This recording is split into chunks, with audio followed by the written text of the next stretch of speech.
Welcome to our channel. Today we how to authorize Bitwarden to lock down sharing and org policies, full guide step by step clearly.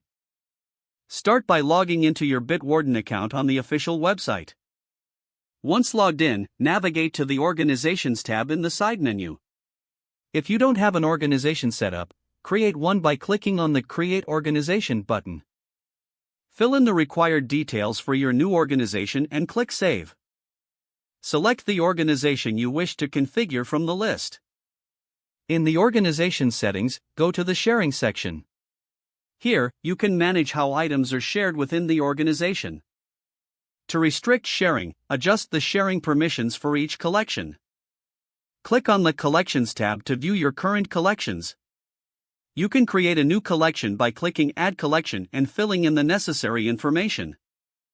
Once your collections are set, return to the Sharing section to set up specific sharing rules. Decide whether to allow sharing within collections or restrict it entirely. Next, navigate to the Policies section to establish organization-wide policies.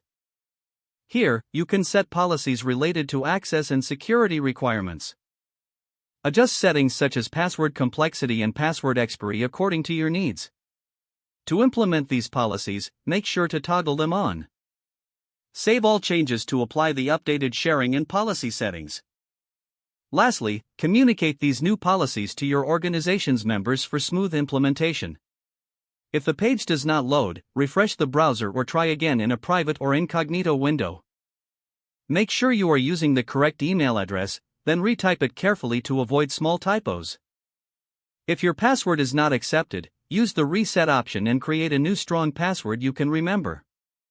Check your spam folder for verification or security emails, then complete any requested confirmation steps.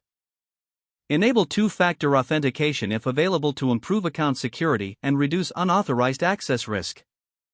After signing in, review your profile details so your contact information and settings are accurate and current. If you see an error message, note it down and try again after restarting your device and internet connection. Log out when you finish, especially on shared devices, to keep your account and payment information secure. If the page does not load, refresh the browser or try again in a private or incognito window. Make sure you are using the correct email address, then retype it carefully to avoid small typos. Don't forget to like this video and subscribe to our channel for more step-by-step tech guides.